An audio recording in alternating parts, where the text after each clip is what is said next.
सुधारकाग्रणी गोपाळ गणेश आगरकर.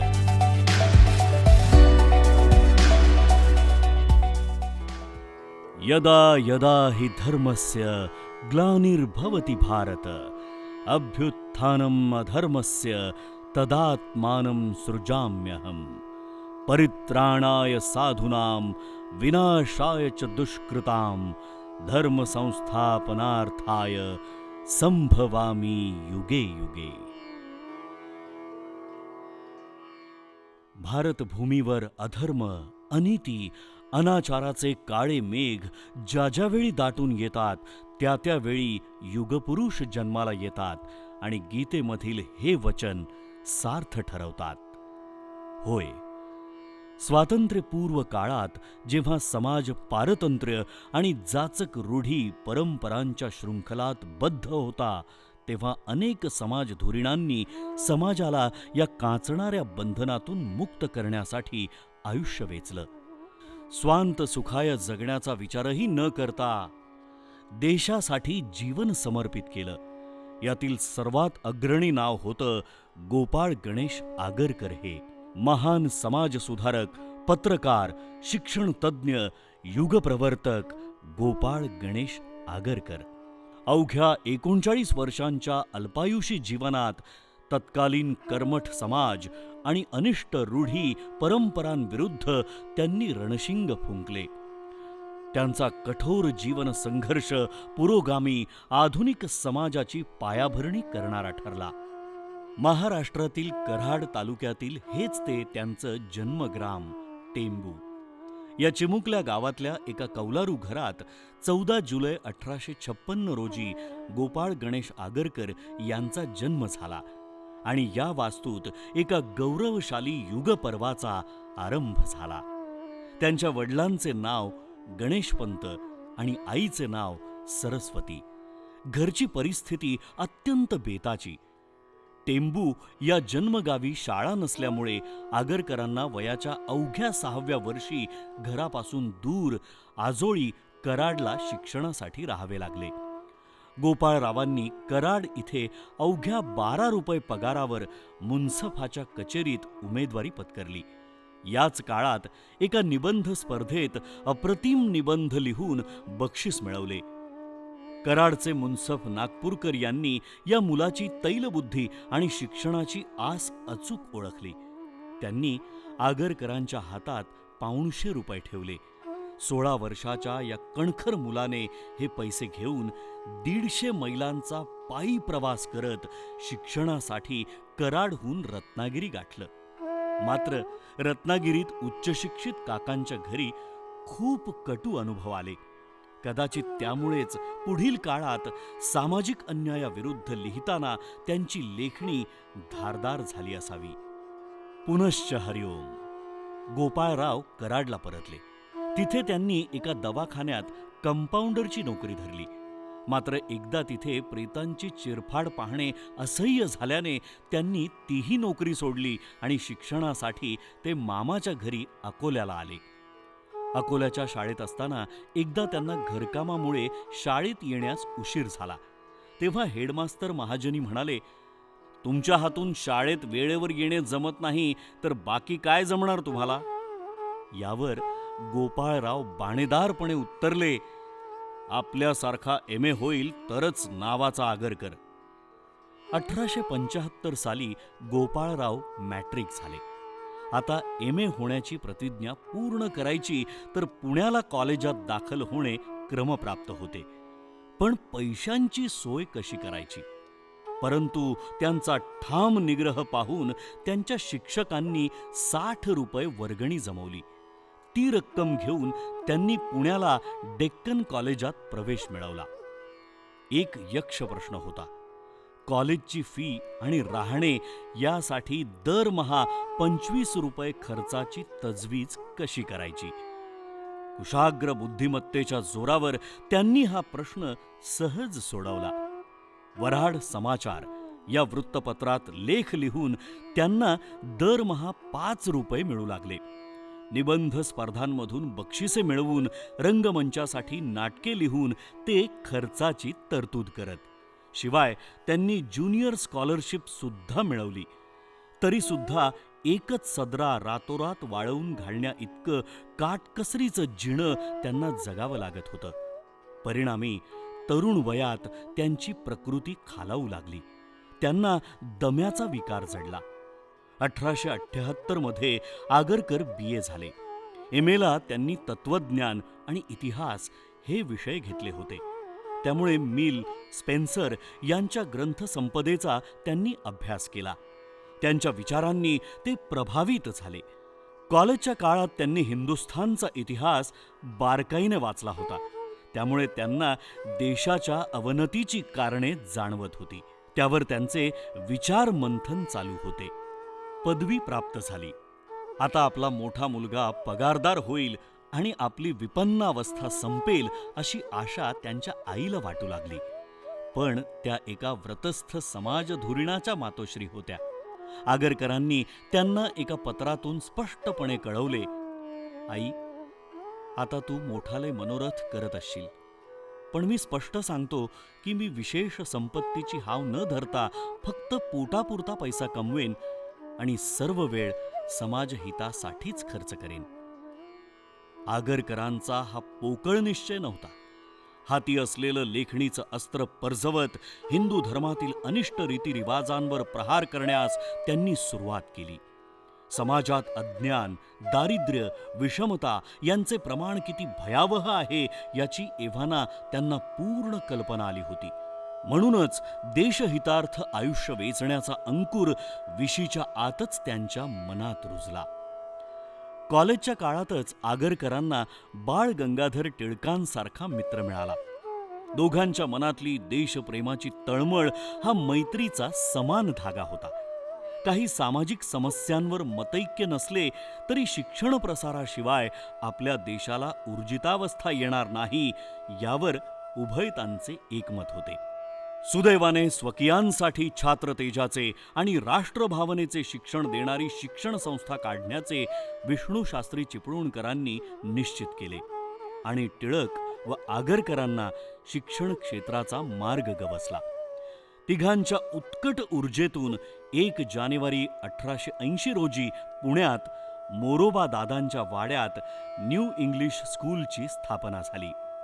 पुण्यातील new English स्कूलमधील इतिहास विषयाचे अध्यापक योगेश पाटील सांगतात, बाळ गंगाधर टिळक, गोपाळ गणेश आगरकर, बाळाजी आवजी भागवत आणि व्यंकटेश बाळाजी करंदीकर या चौघांच्या मनामध्ये विषय चाललेला होता. चौघांच्या मनामध्ये विचार चाललेला होता की या देशासाठी आपल्याला काहीतरी केलं पाहिजे, या देशाला घडवण्यासाठी, वाढवण्यासाठी आपल्याला काहीतरी घडवलं पाहिजे, काहीतरी केलं पाहिजे. आणि या प्रयत्नांमध्ये असतानाच त्यांनी एक महत्त्वाची गोष्ट त्यांच्या निदर्शनास आली आणि ती म्हणजेच शिक्षणामुळे देश बदलू शकतो.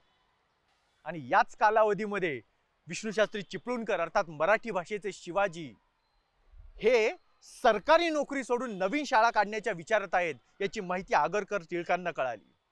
आणि या चौघांनी जाऊन त्यांची भेट घेतली आणि यातूनच सुरुवात झाली एका नव्या विचाराची. स्वदेश, स्वधर्म आणि स्वभाषा यांच्या उन्नतीसाठी, यांच्या जागृतीसाठी राष्ट्रीय शिक्षण देणारी देशातील पहिली शाळा काढण्याचा निर्णय या सर्वांनी मिळून घेतला. आणि या 5 जणांनी निर्णय घेतल्याच्या नंतर न्यू इंग्लिश स्कूलच्या विचारांना सुरुवात झाली, त्याच्या कार्यपद्धतीला सुरुवात झाली. 20 रुपये भाडे या तत्वावरती मोरोबा दादांचा वाडा भाड्याने घेऊन त्या ठिकाणी शाळा सुरू करण्याचा निर्धार करण्यात आला. अशा पद्धतीने आगरकरांनी निर्धार करून न्यू इंग्लिश स्कूलमध्ये प्रवेश केला आणि मोरोबा दादा वाडा आता सध्याच्या पुण्यामध्ये आप्पा बळवंत चौक ते जोगेश्वरी मंदिर यांच्या मध्ये जी पुस्तकांची रांग आहे त्या ठिकाणी असणारा मोरोबा दादांचा जो वाडा होता, या वाड्यामध्ये न्यू इंग्लिश स्कूलची स्थापना केली. ही शाळा मोरोबा दादा वाड्यामधून पुढे गद्रे वाड्यामध्ये आली, कारण त्या ठिकाणी विद्यार्थी संख्या प्रचंड वाढलेली होती. आणि गद्रे वाड्यामध्ये ही जी विद्यार्थी संख्या आहे त्याच्या आधारे 1883 ते 1908 या कालावधीमध्ये ही शाळा त्या ठिकाणी होती. याच ठिकाणी चिपळूणकरांचं निधन झाल्याच्या नंतर वामन शिवराम आपटे, लोकमान्य टिळक, गोपाळ गणेश आगरकर आणि इतर सर्वांनी मिळून डेक्कन एज्युकेशन सोसायटी आणि फर्ग्युसन महाविद्यालय यांची स्थापना केली. 1908 पर्यंत ही शाळा त्या ठिकाणी होती. त्यानंतर तो गद्रेवाडा आणि गद्रेवाड्याच्या सोबत शेजारीच असणारा होळकर संस्थानाकडून मिळालेला होळकर वाडा या दोन्हीमध्ये न्यू इंग्लिश स्कूल शाळा भरत होती, परंतु या दोन्ही ठिकाणची संख्या अजून अपुरी पडू लागली आणि म्हणून या दोन्ही ठिकाणं आहेत ती एकत्र केली गेली आणि सध्याच्या काळातली अहिल्यादेवी हायस्कूल पुणे ही शाळा आज त्या ठिकाणी भरते. यानंतर हीच शाळा न्यू इंग्लिश स्कूल पुणे ही शाळा नानावाड्यामध्ये गेली. 1908 ते 1954 या कालावधीमध्ये सलग सलग कालावधीमध्ये ही शाळा या ठिकाणी भरत होती. पण नानावाड्याचा हा जो कालावधी होता, याच ठिकाणी असणारे एक विद्यार्थी, त्यांचं नाव होतं पुना विरकर. सध्या जे विरकर डिक्शनरीज, इंग्लिश डिक्शनरी जी आहे त्या डिक्शनरीशी संबंधित ते व्यक्तिमत्व होतं. हे पुना विरकर हे त्या नानावाड्यामध्ये विद्यार्थी होते आणि जेव्हा ते त्या शाळेमध्ये शिक्षक झाले, मुख्याध्यापक झाले, तेव्हा बदलती परिस्थिती त्यांनी पाहिली आणि 1946 ते 1954 या कालावधीमध्ये त्यांनी अमेरिकेमध्ये जाऊन तिथल्या काही आर्किटेक्चरची मदत घेतली आणि वाय शेप अशी एक नवीन वास्तू उभारायचं त्यांनी ठरवलं. नानावाडा पुणे महानगरपालिकेला विकला गेला आणि त्यानंतर ती शाळा ज्या ठिकाणी आली ते ठिकाण आपण मागे पाहत आहोत, new English school Tilak road Pune. हीच ती त्या शाळेची चौथी भव्य अशा प्रकारची वास्तू.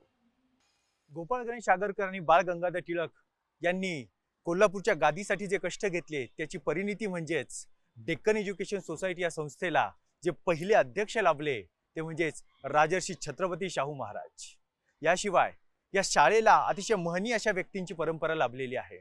मुख्याध्यापकांमध्ये संस्कृत कोशागार वामन शिवराम आपटे, त्यानंतर भारतरत्न महर्षी धोंडो केशव कर्वे, महात्मा गांधीजींचे गुरु नामदार गोपाळकृष्ण गोखले, इतकंच काय तर मराठी व्याकरणाचे पाणिनी म्हणून ओळखले जाणारे मोरा वाळंबे यांसारखे मुख्याध्यापक या शाळेला लाभलेले आहेत.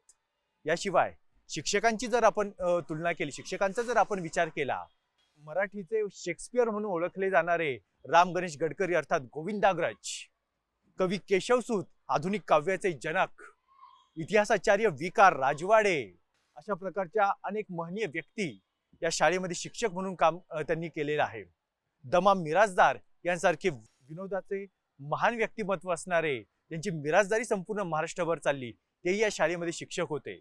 आणि विद्यार्थ्यांकडे पाहायचं झालं तर मराठी कादंबरीचे, आधुनिक कादंबरीचे जनक हरी नारायण आपटे, क्रांतीवीर ते सत्याग्रही असा आपल्या जीवनाचा प्रवास करणारे सेनापती बापट, शहीद दिन आपण सर्वजण साजरे करतो त्या त्रिकुटातील शिवराम हरी राजगुरू, त्याचसोबत चले जाव आंदोलनामध्ये पुण्यातून पहिल्यांदा शहीद होणारे नारायण दाभाडे, समाजवादाचे संपूर्ण देशाचं नेतृत्व असणारे एस.एम. जोशी, नागगोरे यांसारखी व्यक्तिमत्वे या शाळेला विद्यार्थी म्हणून लाभलेली आहेत. इतकंच काय, ज्या पद्धतीने, ज्या उद्देशाने या शाळेची सुरुवात झाली तो उद्देश म्हणजेच राष्ट्रीय शिक्षण, त्यामुळे देशाच्या स्वातंत्र्यामध्ये अतिशय महत्त्वाचं योगदान या शाळेचं असणारच होतं. आणि देशाच्या संविधान निर्मितीमध्ये या शाळेचे विद्यार्थी बाळ गंगाधर खेर यांचा सहभाग होता. अल्पावधीत या अंकुराचा वटवृक्ष झाला. हजेरी पटावरील विद्यार्थ्यांची संख्या शेकडोत गेली. पुढे सलग 7 वर्षे जगन्नाथ शंकर शेठ शिष्यवृत्तीचे मानकरी याच शाळेचे विद्यार्थी होते. अनेक स्वातंत्र्य सैनिकांचे शालेय शिक्षण याच शाळेत झाले. या भरघोस यशाने स्वदेशी शिक्षण संस्थांची गरज अधोरेखित झाली आणि 1884 मध्ये डेक्कन एज्युकेशन सोसायटीची स्थापना झाली. या संदर्भात डेक्कन एज्युकेशन सोसायटीचे अध्यक्ष श्री शरद कुंटे सांगतात, मुळामध्ये डेक्कन एज्युकेशन सोसायटीची जी स्थापना झाली होती ती राष्ट्रीय शिक्षण देणे हा प्रमुख उद्देश, ते सर्वांना परवडणाऱ्या दरामध्ये देणे आणि उत्तम गुणवत्तेचं शिक्षण देणं हा त्याचा जोड उद्देश अशा स्वरूपामध्ये मांडला गेला होता. जी सगळी महान मंडळी सगळी एकत्र आली होती, स्वतः लोकमान्य टिळक होते, आगरकर होते, चिपळूणकर थोडे नंतर जॉईन झाले, पण चिपळूणकर त्याच्यामध्ये, ह्या सगळ्या मंडळींमध्ये एक जबरदस्त ध्येयनिष्ठा होती.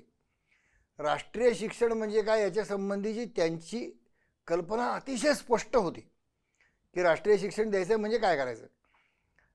2 गोष्टी आत्ता चर्चा करताना लोकांना काही वेळा असं वाटतं की त्यावेळी राष्ट्रीय शिक्षण याचा अर्थ फक्त इंग्रजांच्या विरुद्ध लढा देण्याची एक भूमिका तयार करणं असंच असलं पाहिजे, असं ते नव्हतं.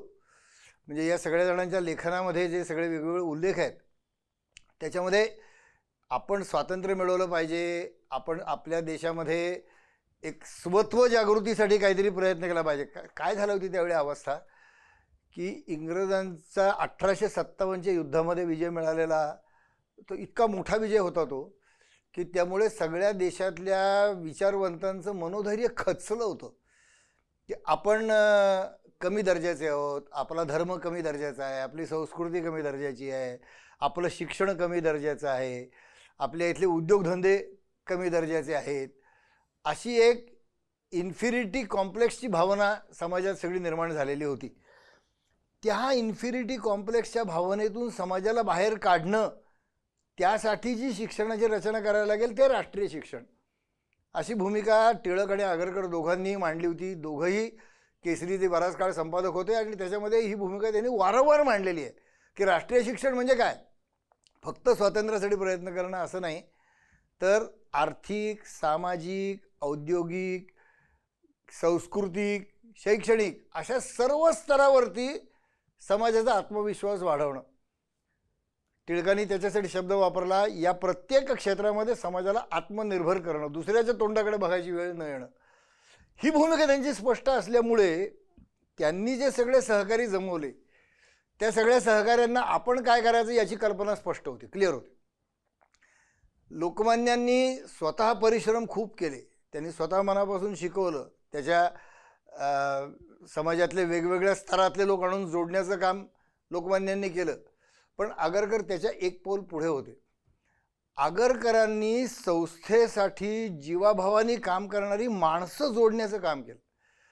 पहिल्या काळातले जे सगळे लाईफ मेंबर होते ते सगळे लाईफ मेंबर आगरकरांच्यामुळे जोडले गेले. त्यातले काही इतर कोणाच्या तरी ओळखीमुळे किंवा त्यांच्या व्यक्तिगत संबंधामुळे नोकरी झाले डेक्कन एज्युकेशनच्या, पण नोकरी देणं वेगळं आणि लाईफ मेंबर होणं वेगळं. लाईफ मेंबर होणं याचा अर्थ हे जे ध्येय आहे राष्ट्रीय शिक्षणाचं, या ध्येयासाठी सगळं स्वतःचं आयुष्य देणं आणि पूर्ण स्वतःचा वेळ, स्वतःची शक्ती, स्वतःचा पैसा देखील खर्च करण्याची मानसिकता ठेवून एक आयुष्यभर त्यासाठी परिश्रम करणं, ही मानसिकता त्या कर्मचाऱ्यांची घडवणं आणि त्यांचं एक सक्षम मंडळ तयार करणं, असं काम आगरकरांनी केलं. हे त्याचं सगळ्यात मोठं कॉन्ट्रीब्युशन आहे.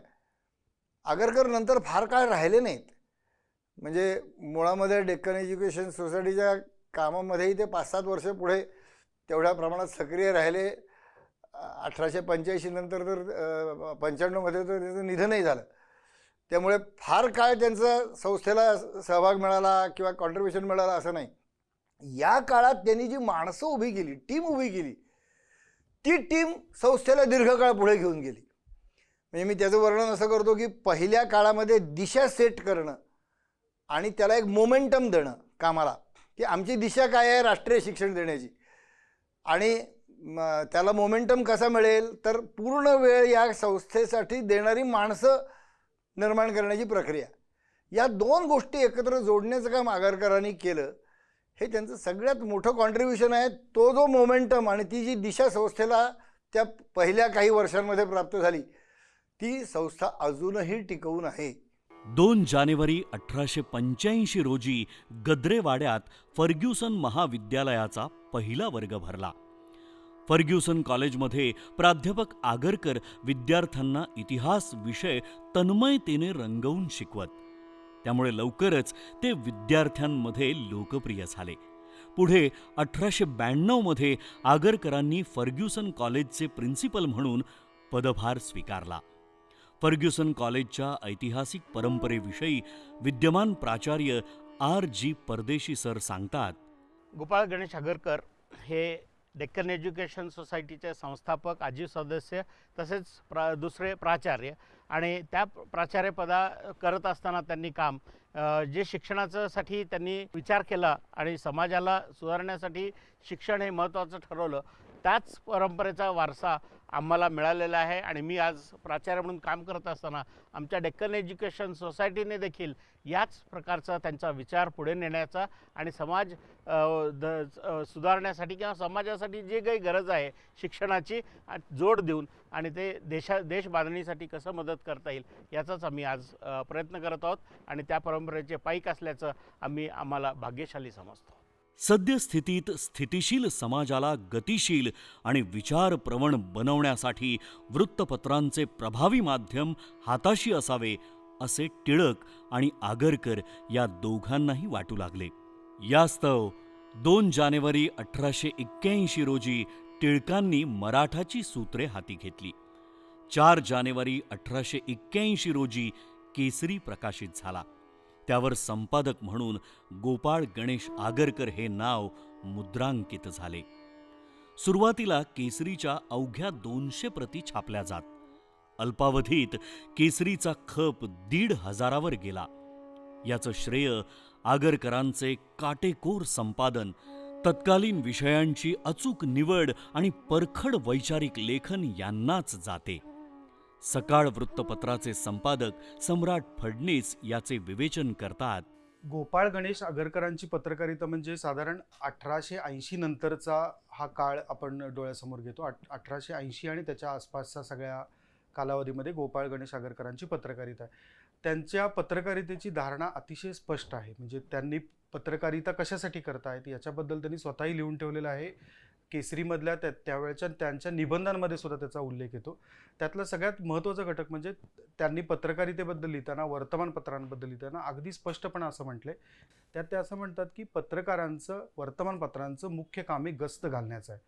ज्याप्रमाणे रात्री एखादा व्यक्ती गस्त घालत असतो, एखादा सुरक्षारक्षक गस्त घालत असतो, त्यांनी गुरखा हा शब्द वापरलेला नाही, पण त्यांनी खूप छान लिहिलेला आहे की ज्या पद्धतीनं रात्री गस्त घातली जाते आणि रात्रीच्या अंधारांमधल्या दिव्यांमधनं एखादा व्यक्ती चालत गस्त घालत जातो त्यावेळी आत बसलेल्यांना सुरक्षित वाटतं.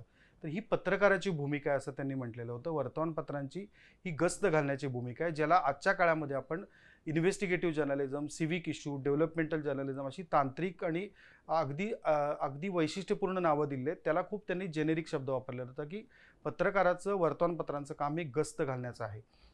त्या एकूण 125-150 वर्षापूर्वीच्या काळामध्ये आगरकरांनी ज्या निर्भीडपणानं लिहिलं तो काळ हा एकाच वेळी भारतामध्ये ट्रान्झिशन खूप मोठ्या प्रमाणावर सुरू असल्याचा काळ होता. शिक्षण हे स्थिरावत होतं, शिक्षण नव्याने येत होतं, स्थिरावत नव्हतं पण नव्याने येत होतं. वर्तमानपत्रांमध्ये सुद्धा वेगवेगळ्या प्रकारची वर्तमानपत्र काढण्याचा एक आत्ता ज्याला आपण स्टार्टअप इकोसिस्टीम म्हणतो तशी ती स्टार्टअप इकोसिस्टीम त्या काळातली होती.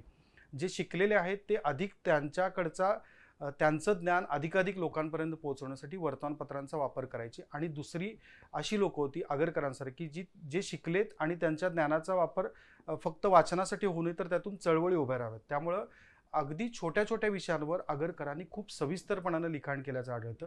2 टप्प्यांमध्ये लिखाण आहे. एक केसरीमध्ये जसं निबंध लिहिलेले आहेत, त्यांनी अग्रलेख लिहिलेले आहेत. सुधारकमध्ये त्यांनी अग्रलेख निबंध या पद्धतीनं पण लिखाण केलेलं आहे. ह्या अग्रलेख आणि निबंधांमध्ये, अग्रलेखामध्ये ते स्पष्ट मतं मांडायचे, निबंध अधिक सविस्तर असायचे आणि निबंधाला तत्कालीन म्हणजे कंटेम्पररी ज्याला व्हॅल्यू म्हणतो असं नाही आहे, पण ते आजही तेवढेच लागू पडतात असे आहेत. स्त्री सुधारणा संदर्भातली आगरकरांच्या भूमिकेची आपण कायम चर्चा करतो, त्याबद्दल त्यांना सन्मानही देतो. पण त्यांची नेमकी भूमिका काय होती तर ती भूमिका त्यांनी त्यांच्या पत्रकारितेतून मांडली. ती मांडताना वर्तमानपत्रांचं काम त्यात काय हे सुद्धा त्यांनी आवर्जून मांडलेलं होतं. म्हणजे स्त्री सुधारणेसाठी वर्तमानपत्रांनी काय केलं पाहिजे, पत्रकारांनी काय केलं पाहिजे, अगदी जातीनिहाय त्यांनी विश्लेषण केलेलं आहे की ब्राह्मण स्त्रियांनी कशा पद्धतीनं, ब्राह्मण स्त्रियांच्या प्रश्नांकडे कशा पद्धतीने बघितलं पाहिजे, मराठा स्त्रियांच्या प्रश्नांकडे कशा पद्धतीने बघितले पाहिजे, एकूण भारतामधल्या तत्कालीन समाजरचनेमधल्या दलित म्हणून मानल्या जाणाऱ्या घटकाकडे तुम्ही कशा पद्धतीने बघितले पाहिजे, ह्या सगळ्या विषयांवर आगरकरांनी त्यांच्या स्वतःच्या लिखाणातून तर मांडलं, पण पत्रकारितेची दिशा काय असावी हे अगदी स्पष्टपणानं मांडलेलं होतं. गस्त घालण्याची पत्रकारिता म्हणजे काय याच्यावर खूप त्यांनी चांगलं पुढं स्पष्टीकरण केलं आहे की छोटे छोटे घटक असतात समाजातल्या, छोट्या प्रश्नांकडे आपण कशा पद्धतीनं वर्तमानपत्रांनी बघितले पाहिजे, ते प्रश्न का मांडले पाहिजेत. तर गस्त घालताना एखाद्या ठिकाणी काही अडचण दिसली, काही गडबड दिसली तर तो गस्त घालणारा माणूस तिथं मदतीला जातो, मदत मिळवण्यासाठी इतर लोकांना बोलवतो. तर हे काम पत्रकारांचं आहे, वर्तमानपत्रांचं आहे, असं त्यांची भूमिका पत्रकारितेबद्दलची होती. म्हणजे गस्त घालताना पत्रकाराला एखादी अडचण दिसली, एखादी समस्या दिसली, तर ती समस्या त्यानं वर्तमानपत्रातून मांडावी.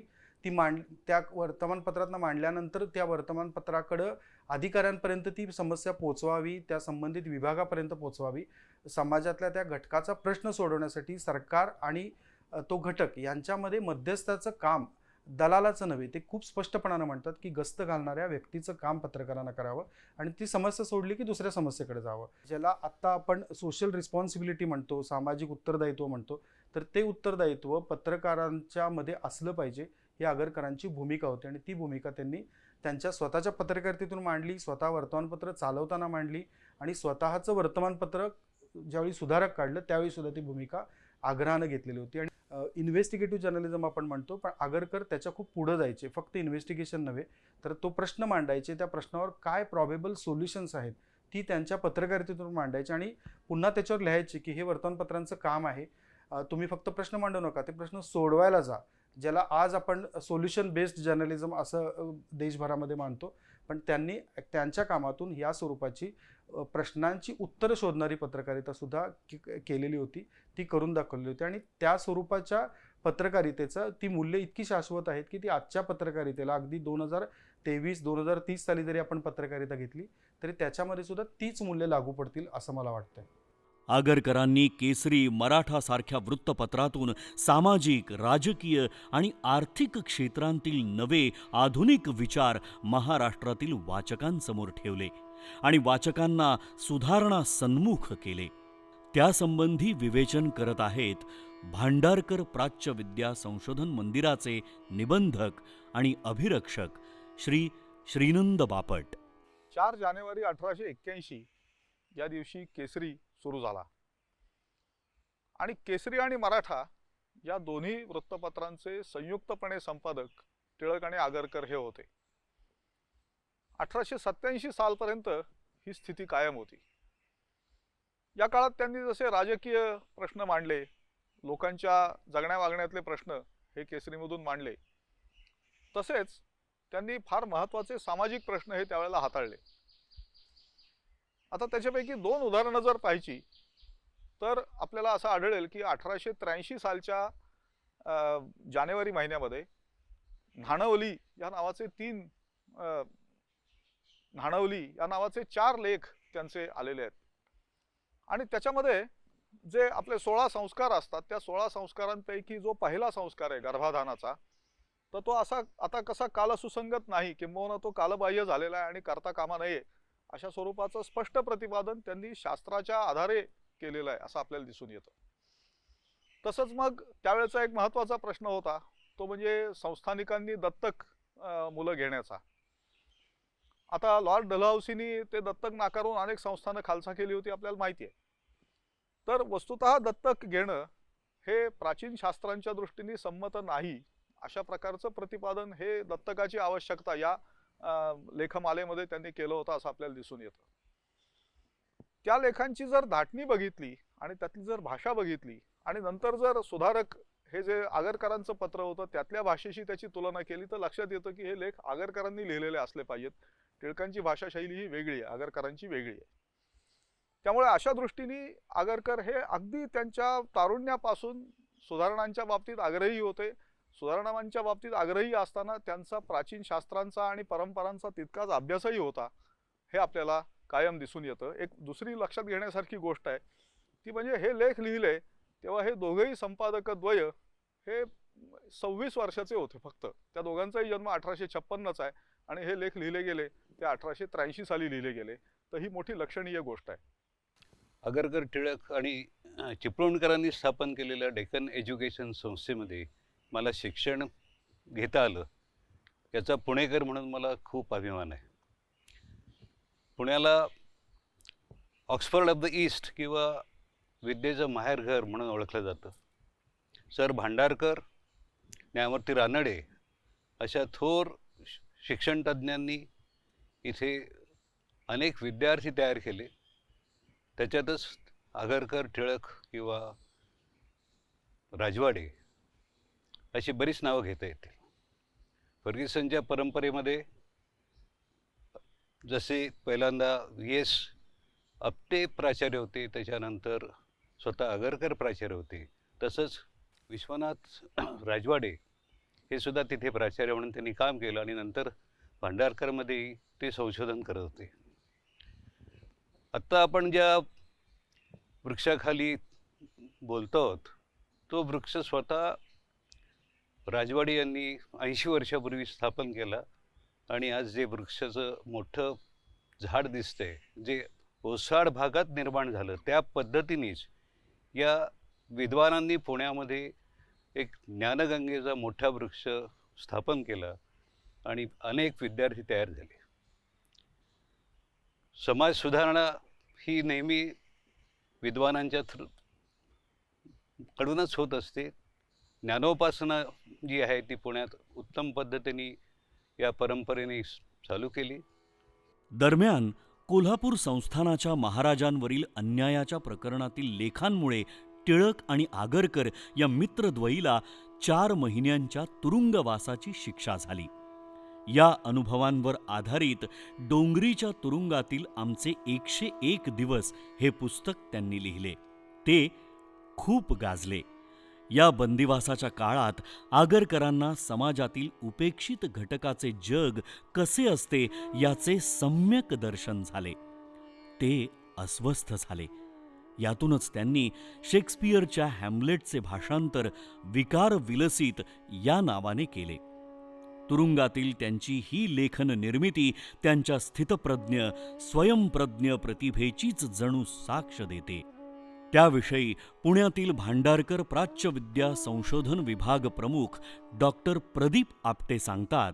गोपाळ गणेश आगरकर म्हटलं की माणसांच्या डोळ्यासमोर जो येतो तो म्हणजे सुधारक विचाराचा सातत्यानं प्रचार करणारा, त्याला वाहून घेतलेला सुधारक मासिकाचा संपादक आणि सुधारकी विचारांचे खरे खंदे पुरस्कर्ते.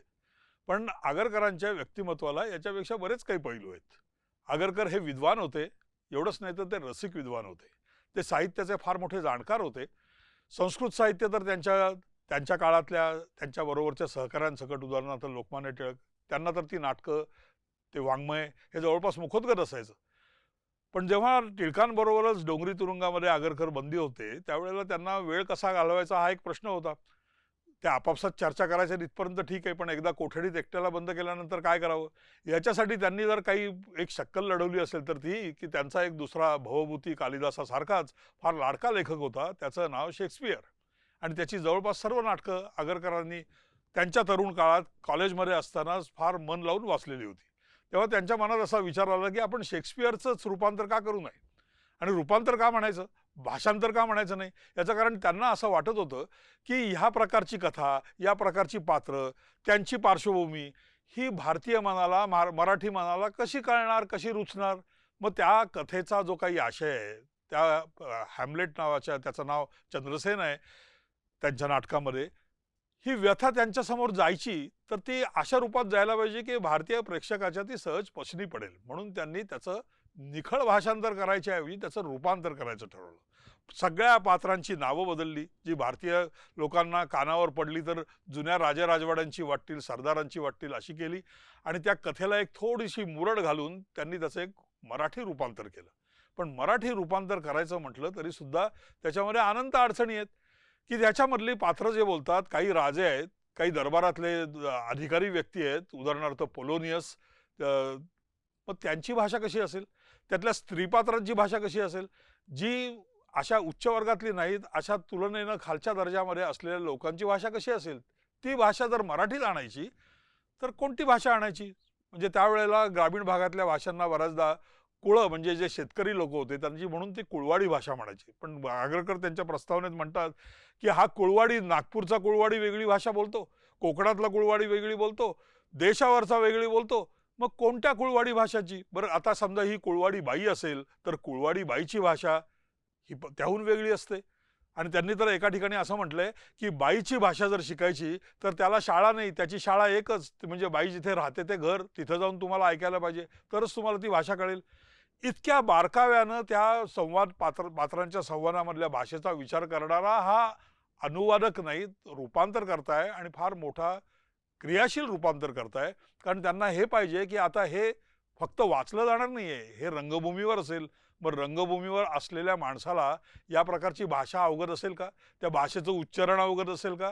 त्यातल्या पात्रांना या प्रकारच्या भाषेचे बारकावे समजतील का? अशापासून सगळ्या गोष्टींचा विचार केलेली त्यांची ही प्रस्तावना आहे. त्यामुळे आगरकर हे फक्त निव्वळ सुधारक होते, सुधारक विचारांचे पुरस्कर्ते आणि खंदे त्यासाठी लढणारे, म्हटलं तर आजच्या भाषेत सामाजिक कार्यकर्ते होते. एवढंच नाही तर ते फार मोठे वाङ्मयाचे जाणकार होते, साहित्याचे जाणकार होते. आणि असे जाणकार होते की ज्यांना नाटक हे फक्त वर्गात शिकवायचं नसतं तर ते रंगभूमीवर सादर करायचं असतं, याची फार मोठी जाणीव असलेले असे जाणकार होते. हा पैलू जर बघायचा असेल तर त्यांनी हॅम्लेटचं विकार विलसित म्हणून जे भाषांतर केलं आणि त्या भाषांतर म्हणण्यापेक्षा रूपांतर केलं, आणि त्या रूपांतराला असलेली जी प्रस्तावना आहे ती प्रस्तावना जरूर बघावी. त्या काळात स्त्रियांवरील अत्याचारांमुळे, विधवांच्या केशवपनासारख्या जाचक प्रथांमुळे आगरकर अत्यंत व्यथित होत होते. याच काळात बालविवाहाचा प्रश्न ऐरणीवर आला आणि समाजाचा तळ ढवळून निघाला. बालविवाह आणि विधवांचे पुनर्विवाह या एका प्रश्नावर एका अग्रलेखात ते लिहितात, जशी बालविवाहाची, जशी विधवा विवाहाची, तशीच विवाह निराकरणाची गोष्ट होय. जर सरकारनेच कायदा केला तर आमचे लोक शुष्क वल्गनेहून विशेष काय करू शकतील? आगरकरांचा हा मोकळा, विशाल दृष्टिकोन सनातनी समाजाला झेपणारा नव्हता. अशा बंडखोर विचारांच्या प्रकटीकरणावर बंधने येऊ लागली. तेव्हा आता स्वतःच्या मालकीचे वृत्तपत्र असावे या भावनेतून स्वयंप्रज्ञ आगरकरांनी सुधारक वृत्तपत्र सुरू केले. सुधारकमधील विचारांची मांडणी एवढी आक्रमक आणि परखड होती की त्यांचा अनन्वित छळ होऊ लागला. तुम्हाला ठार मारू अशी धमकीची पत्रे त्यांना येऊ लागली. धुळवळीचे निमित्त साधून आगरकरांची प्रेतयात्रा काढली गेली. ती त्यांनी घराच्या सज्जावरून पाहिली असे त्यांच्या पत्नीने नमूद केले आहे. पण त्यांचा ठाम निश्चय होता, इष्ट असेल ते बोलणार आणि साध्य असेल ते करणार. त्याविषयी विस्ताराने बोलत आहेत ज्येष्ठ संशोधक आणि लेखक प्राध्यापक अरविंद गणाचारी. त्यांची जी वृत्ती झाली, इष्ट आहे ते बोलणार आणि साध्य असेल ते करणार, त्यामुळे आपण ह्या एका कोणाचे हे नाही आहे, पण मला जे वाटतं, जे पटतं ते मी माझ्या सुधारकात लिहिणार म्हणून त्यांनी सुधारक हे नाव घेऊन आपलं वृत्तपत्र ऑक्टोबरच्या महिन्यात दसऱ्याच्या दिवशी 1886 सुरुवात केली.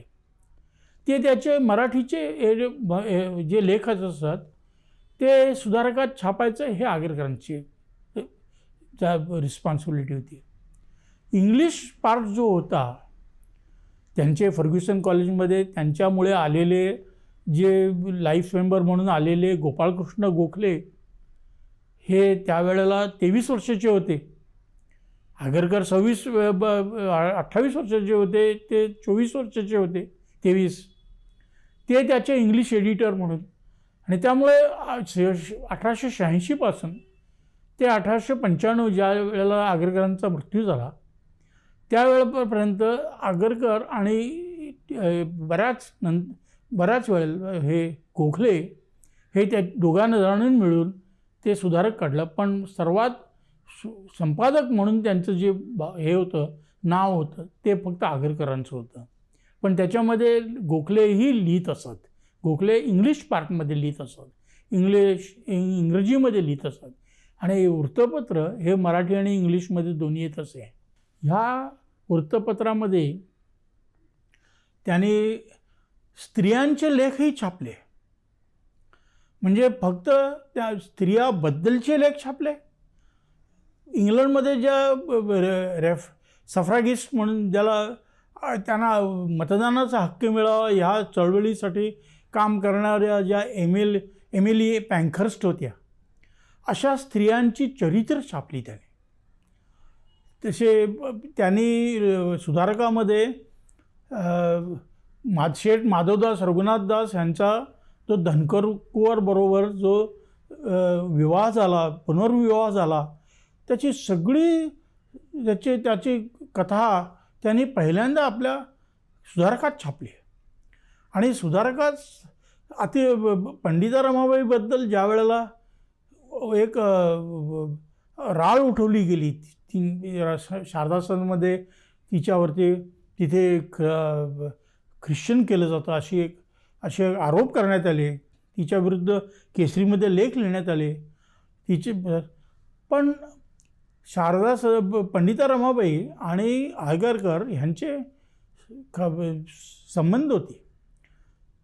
आगरकरांनी आपली भाची वेणू हे तिचं पालकत्व घेतलं होतं आणि वेणूला विधवा झाल्यानंतर ती बालविधवा ज्यावेळेस झाली, वेणूला शारदा सदनमध्ये ठेवण्यात आलं आणि त्या निमित्ताने त्यांची आणि पंडिता रमाबाईंची शारदा सदनमध्ये भेट बऱ्याच वेळेला होत असे.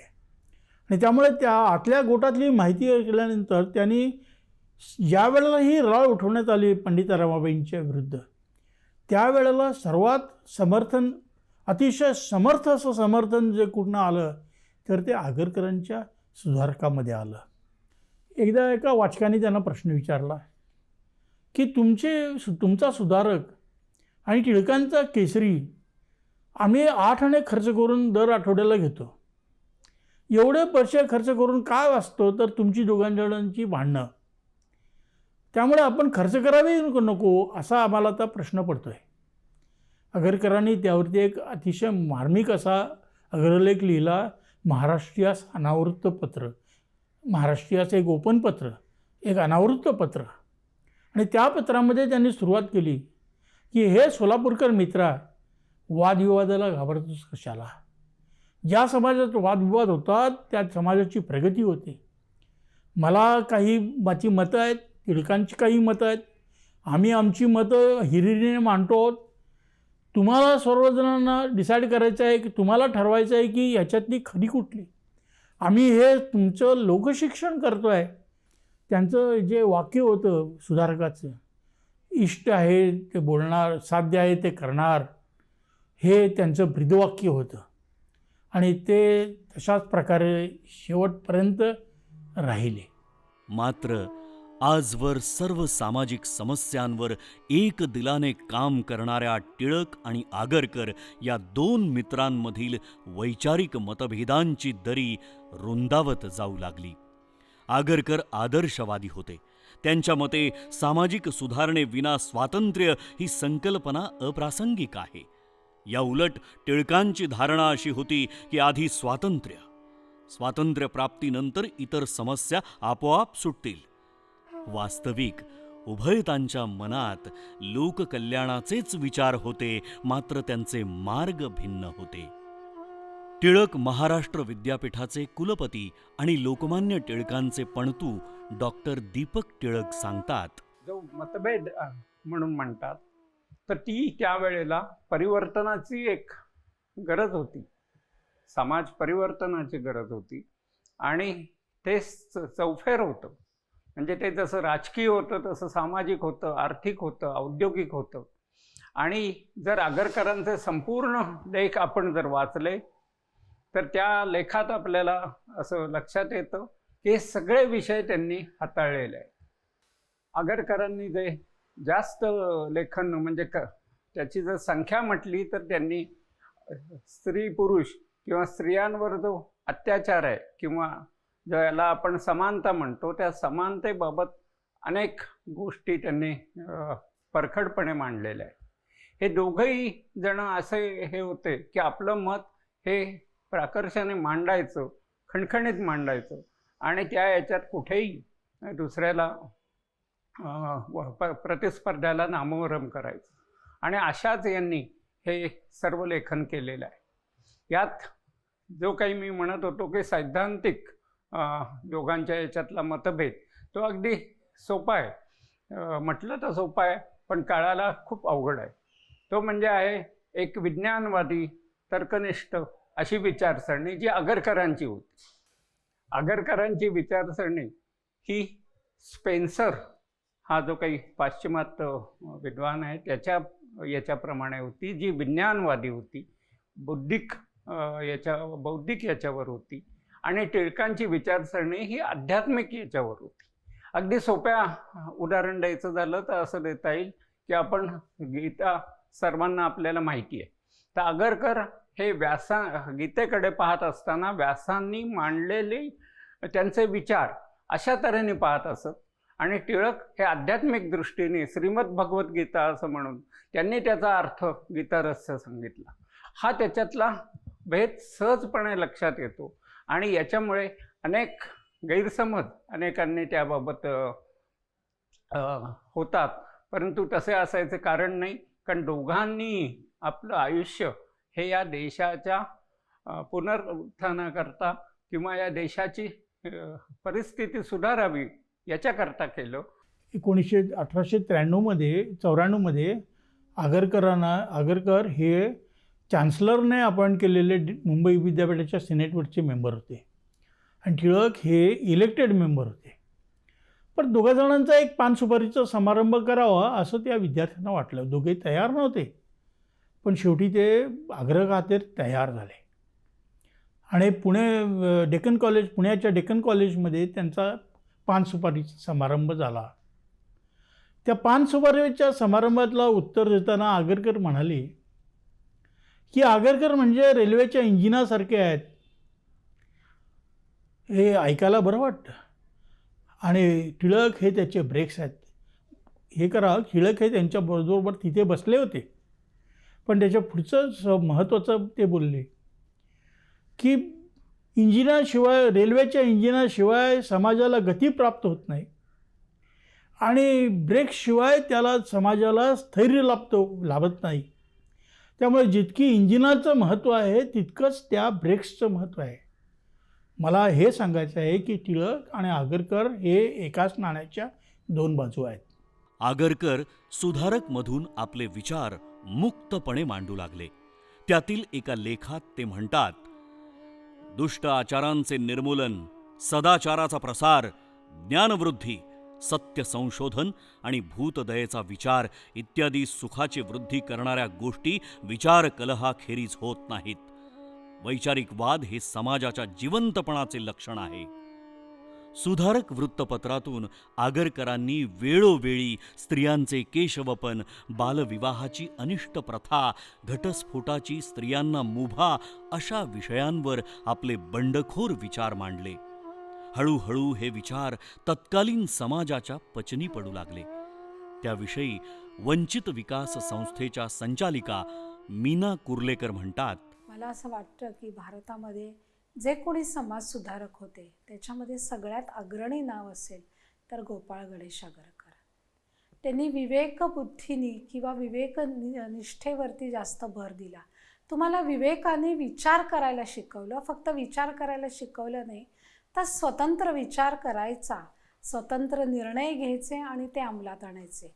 खूप वेळेला आपल्याला स्वतंत्र विचार करायचा असतो पण निर्णय घेऊन अंमलात आणायचे नसतात, कारण चुकीचं जर काही घडलं तर त्याचा दोषारोप लोकांवर करायचा असतो.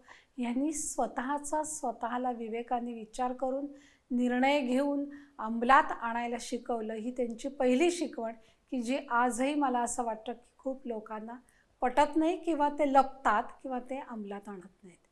त्यांच्याबद्दल जेव्हा मी कामासंबंधी विचार केला त्या खूप महत्त्वाच्या गोष्टी लक्षात आल्या. एक म्हणजे स्त्री पुरुष समानता.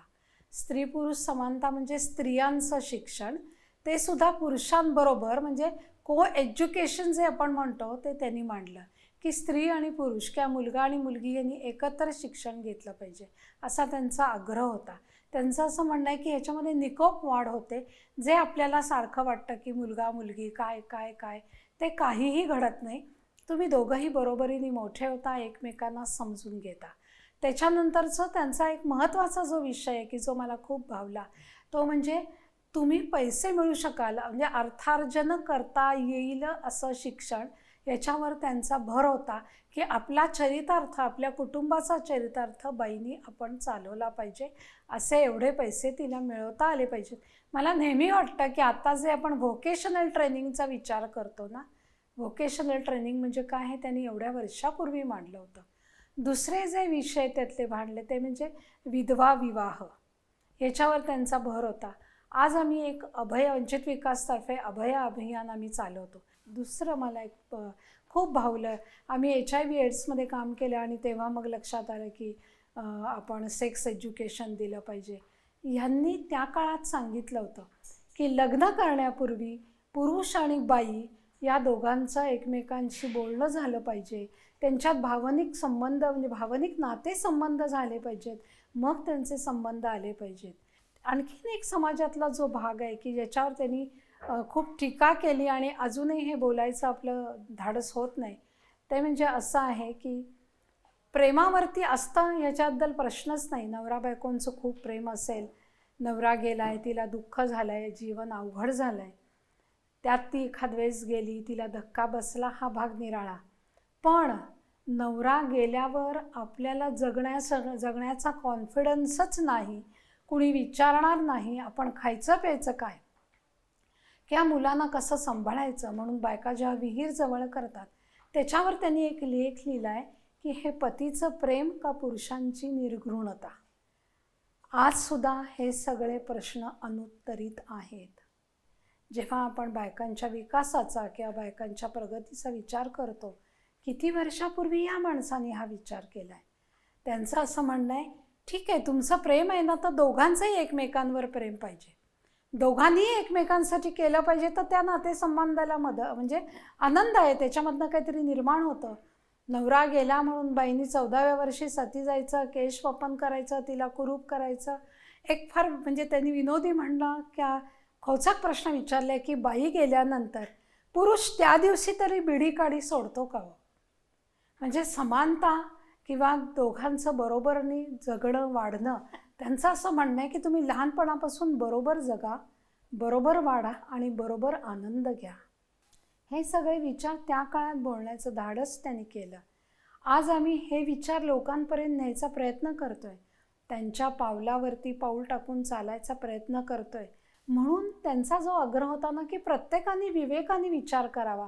जर त्या छोट्या मुलीला असं म्हणते मी की 14व्या वर्षी नवरा गेलाय, 18व्या वर्षी गेलाय, 35व्या वर्षी गेलाय, जेव्हा तुम्ही विवेकाने विचार करायला शिकवता तेव्हा पाय नाही घसरत.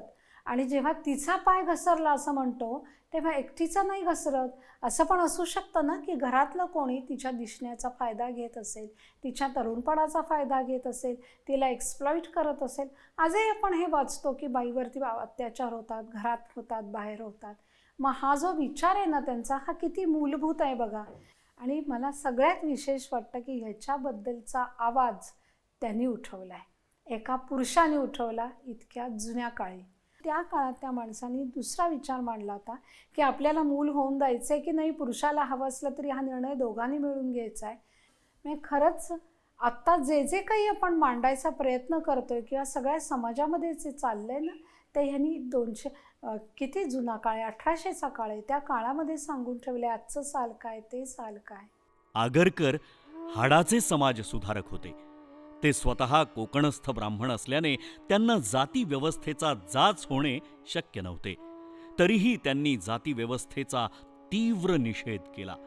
या संदर्भात महात्मा ज्योतिराव फुले समता प्रतिष्ठानचे कार्याध्यक्ष आणि ज्येष्ठ समाजसेवक डॉक्टर बाबा आढाव म्हणतात, गोपाळ गणेश आगरकरांना ज्यावेळेला आपण स्मरण करतो आहोत, त्यावेळेला त्यांचं स्मरण करताना केवळ त्यांची प्रतिमान, तिला हार घालणं वगैरे आणि केवळ 4 शब्द त्यांच्याबद्दल बोलणं मला बरोबर वाटतं. त्यांच्यावर तो अन्याय होईल. त्यांनी जी आधुनिक आता आपण ज्याचा विचार करतो ते स्वातंत्र्य, समता, बंधुता, धर्मनिरपेक्षता, विवेकनिष्ठा, विज्ञाननिष्ठा, लोकशाही समाजात नंतर इंदिरा गांधी जाहीर घातलेलं, ही सगळी मूल्य त्यांनी त्या काळात त्यांना जे मिळालं आत्मसात करून घेऊन त्याचा आग्रह धरला होता त्यावेळेला. आणि त्यांना त्यावेळेला काय सांगण्यात आलं की तुम्ही आत्ता हा आग्रह धरू नका, पहिल्यांदा स्वातंत्र्य म्हणजे काय, राजवट बदला, इंग्रजाला घालवा, असं जे झालं त्याबद्दलचा जो त्यांनी ज्यावेळेला टह फोडला, प्रसंगी लोकमान्य टिळकांच्या सारख्या माणसाकडून नाराजी पत्करली, अगदी जवळजवळ बहिष्कारासारखी परिस्थिती आलेली आहे. तर मला असं वाटतं त्यांना खरोखर जर आत्मस्मरण करायचं असेल आणि बाबासाहेबांच्यावर सुद्धा प्रसंग पुढे गांधींच्या उपोषणाचा जो आलेला आहे, पुणे करार वगैरे जे आपण म्हणतो त्यातला तो भाग आलेला आहे की कुठेतरी विश्वास ठेवावा लागतो, काहीतरी होणारच आहे. म्हणून बाबासाहेबांनी सुद्धा जी घटना लिहिली आणि त्यांनी अखेरचं जे भाषण केलं आहे, 48 साली लोकसभेमध्ये जे भाषण केलं अर्पण करताना देशात, मला असं वाटतं आगरकरांचा आग्रह त्या काळात आग्रह आणि बाबासाहेबांचं संसदेतले ते भाषण हे जर पाहिलं तर मला असं वाटतं जी भारतीय संविधान आम्ही मान्य केलं, अहो स्त्रीला मतदानाचा अधिकार मिळणं जे युरोपात घडलं होतं ते इथं घडलं, पुढे घडलं आहे. म्हणजे एक त्याचं उदाहरण म्हणून सांगेन, अस्पृश्यता ते हे सगळं. तर त्या दिशेने आम्ही गेलो तर ती श्रद्धांजली होईल. मला असं वाटतं की गोपाळ गणेश आगरकरांच्यासारखी सुद्धा अनेक माणसं आदिवासी क्षेत्रापासून दलित क्षेत्रापासून स्त्रियांच्या क्षेत्रापर्यंत अगदी भटक्या मुक्तांच्यापासून जे नंतर जे सगळे आवाज स्पष्ट होत गेले, या आवाजानाचं दाद आपण खरोखर अर्थानं दाद देऊन संबंध भारत एक असेल, भारतमाता की जे जोर यायला पाहिजे. मला असं वाटतं की संविधानातला भारत निर्माण करण्याचा संकल्प, ती मूल्य रुजवण्याचा काम घेतलं पाहिजे. आणि ते करत असताना ते केवळ घोषणांनी होणार नाही. हा जो त्यासाठी घडलेला जो इतिहास आहे आणि त्यामध्ये आगरकरांच्या सारख्यांचं योगदान आहे, ते योगदान नव्या पिढीच्या बरोबर आलं पाहिजे असं माझं म्हणणं आहे. नव्या पिढी आलं पाहिजे, ते शिक्षणात आलं पाहिजे, विद्यापीठात आलं पाहिजे, हरघडे आलं पाहिजे. तो खरा इतिहास आहे. पण आमचं असं आहे की आम्हाला सोयीच्या पद्धतीने मी होतो, इतिहासाचा वापर आम्ही सोयीप्रमाणे करतो. नव्या भारताचं जे सगळं जडण घडलं ती जर आज संविधानातल्या याच्यातून आपण करत गेलो तर ती आगरकरांना सर्वात मोठी चांगली श्रद्धांजली होईल असं मला स्वतःला वाटतं. आगरकरांचे आचरण शुद्ध, विद्वत्ता बावनकशी, चारित्र्य संपन्नता आणि धडाडी हे त्यांचे अंगभूत गुण. आगरकरांच्या या गुणवैशिष्ट्यांचे विवेचन करत आहेत लोकसत्ता वृत्तपत्राचे संपादक श्री गिरीश कुबेर. आगरकरांचा विचार करताना त्यांच्याकडे सर्वसाधारणपणे सुरुवात म्हणून सुधारक ते संपादक, पत्रकार या अर्थाने पाहिलं जातं. पण मला असं वाटतं की तसं करणं चुकीचं ठरेल, कारण आगरकरांची उंची केवळ पत्रकारितेच्या आणि संपादक पदाच्या चौकटीत मावणारी नाही. त्यांचं काम खूप मोठं होतं. त्या कामाचा संदेश देता यावा म्हणून त्यांनी वापरलेलं माध्यम पत्रकारिता होतं. त्यामुळे त्यांच्यासाठी पत्रकारिता खूप महत्त्वाची होती हे असं मानणं चुकीचं ठरेल आणि पत्रकार म्हणूनच ते महान होते असं मानणं चुकीचं ठरेल. मुद्दा क्रमांक 1. दुसरा भाग यातला असा आहे की आगरकरांचं मोठेपण कशात आहे. एक काळ तुम्ही जो लक्षात घ्या, आगरकरांचा काळ, त्याच्यामध्ये अशी एक सर्वसाधारणपणे तत्त्वप्रणाली रूढ झालेली होती. परंपरागत अशा भारतीय समाजामध्ये असं मानलं जात होतं की परमेश्वराशी निष्ठा असलेले नीतिवंत असतात, किंवा नीतिवंत असायचं म्हणजे काय, सर्व निष्ठा आपल्या परमेश्वराला व्हायच्या.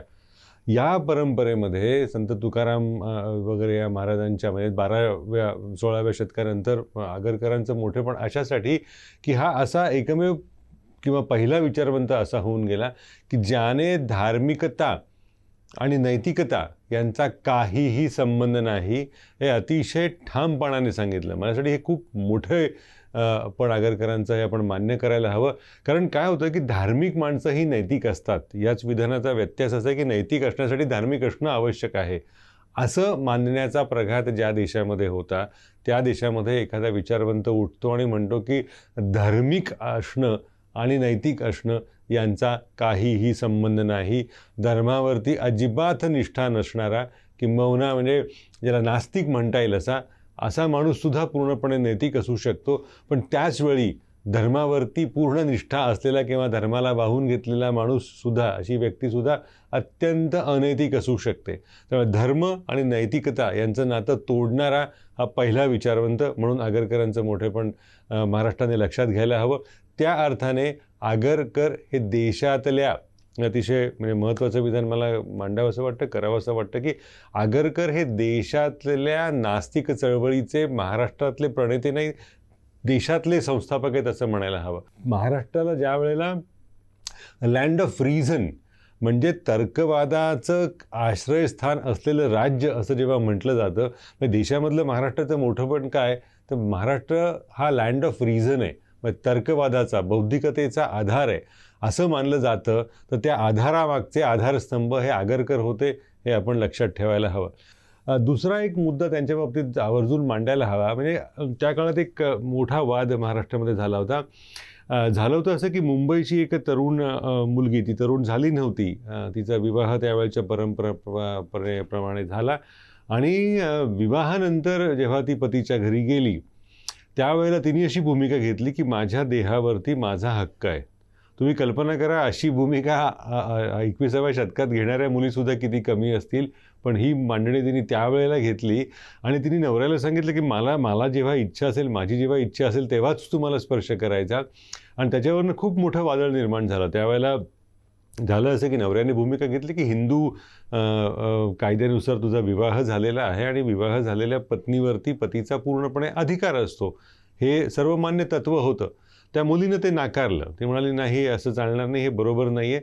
तिला तिच्या वडिलांनी पाठिंबा दिला. ही सगळी घटनाक्रम, ही परंपरा आपण लक्षात घ्यायला हवी. महाराष्ट्र हा किती सुधारणावादी प्रदेश तेव्हा होता हे आता लक्षात येईल. तिला वडिलांनी पाठिंबा दिला.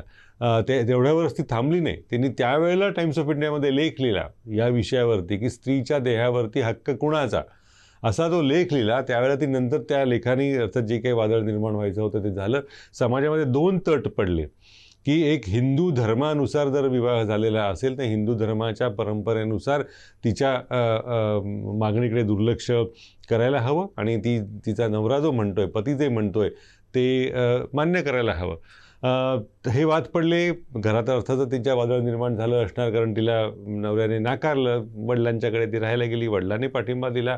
नंतर ही तरुण व्हायची होती, तिने न्यायालयात या प्रकरणाला आव्हान दिलं की शेवटी अधिकार कोणाचा, देह माझा असेल तर माझा अधिकार आहे. पण दुर्दैवाने त्यावेळेला तिचा पराभव झाला. न्यायालयाने तिची मागणी अमान्य केली आणि शेवटी या मुलीनं इंग्लंडच्या राणीला पत्र लिहिलं की तुझ्या देशामध्ये काय आहे आणि तुला हे चालेल का. आणि अशा तऱ्हेनं तो प्रश्न इतका धसास लागला की त्यातला कौतुकाचा भाग, महत्त्वाचा भाग किंवा ऐतिहासिकदृष्ट्या अतिशय संदर्भ महत्त्वाचा आहे म्हणून तो भाग लक्षात घ्या. राणीने तिची भूमिका उचलून धरली आणि त्यानंतर महाराष्ट्रामध्ये नव्हे तर देशातच कायदा झाला. तो कायदा संमती वयाचा कायदा नावाने ओळखला जातो. कन्सेंट एज म्हणजे कन्सेंट देण्याचं, शरीराच्या वरती हक्क देण्याचं वय काय असायला हवं, विवाहाचं वय काय असायला हवं, यावरनं तो कायदा निर्माण झाला.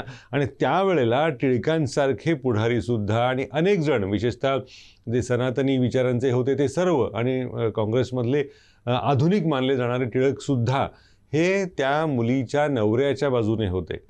त्यावेळेला या मुलीची बाजू घेतली आणि त्याप्रमाणे तिने हिरिरीने मांडली. त्यातल्या काही मोजक्या लोकांमधलं एक नाव म्हणजे गोपाळ गणेश आगरकर. न्यायमूर्ती रानडेंनी तिला पाठिंबा दिला, आगरकरांनी तिला पाठिंबा दिला. त्यामुळे महाराष्ट्रात जे सुधारणेचं जे वारं निर्माण झालं किंवा आजही महाराष्ट्र हा देशातल्या महिला हक्काविषयीचा पहिलं राज्य आहे, याचं कारण त्या मोहिमेमध्ये आहे. म्हणजे देशातली पहिली वैद्यकीय महिला, त्या महिलेचं नाव हे आपल्या सगळ्यांना माहिती असेल, रखमाबाई राऊत नावाची ही मुलगी, तिची ही कथा. मग ती भारतातली पहिली वैद्यक मानली जाते. काही जणांच्या मते आनंदी जोशी, पुण्याच्या आनंदीबाई जोशी या पहिल्या वैद्यक आहेत. त्या वादात पडायचं कारण नाही, जी कोणी असेल ती असेल, पण ते अशा पहिली वैद्यक महाराष्ट्रात झाली. महिला त्यावेळेला जेव्हा समुद्र ओलांडणं हे धर्मशास्त्रानुसार पाप मानलं जात होतं, त्यावेळेला पुण्यातली एक मुलगी सर्व समुद्र ओलांडून अमेरिकेला शिकायला गेली, वैद्यकीय शिकायला गेली. हे महाराष्ट्रातच घडू शकलं. याचं कारण या आगरकरांसारख्या विचारवंतांनी जे शिंपण केलं विचारांचं आपल्या भूमीमध्ये, त्याच्यामध्ये आहे, हे आपण लक्षात ठेवायला हवं. आगरकरांविषयी रँगलर परांजपे एके ठिकाणी आपली भावना व्यक्त करतात. राजकीय परिस्थिती बदलणे हे राष्ट्र सुधारणेचे फक्त एक अंग आहे. सामाजिक, नैतिक आणि बौद्धिक परिस्थिती बदलणे हे जास्त महत्त्वाचे आणि कठीण कार्य आहे.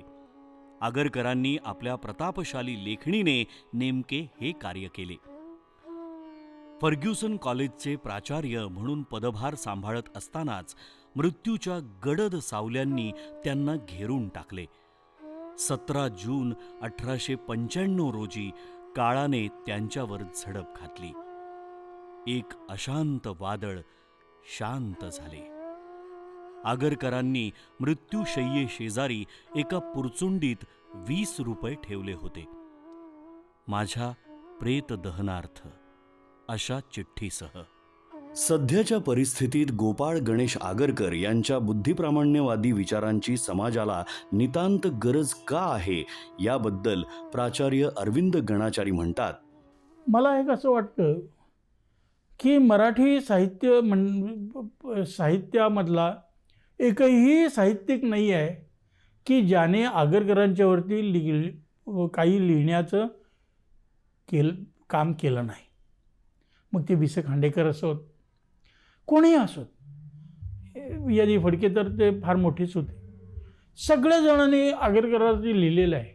आणि ह्या सगळ्या लोकांनी म्हणजे महाराष्ट्राच्या साहित्यिक विचारवंतामध्ये कुठल्याही साहित्यिकाने आगरकरांच्यावरती लिहिलं नाही असं झालेलं नाही आहे. त्यामुळं आगरकरांच्यावरती विलक्षण असं एक आकर्षण आहे.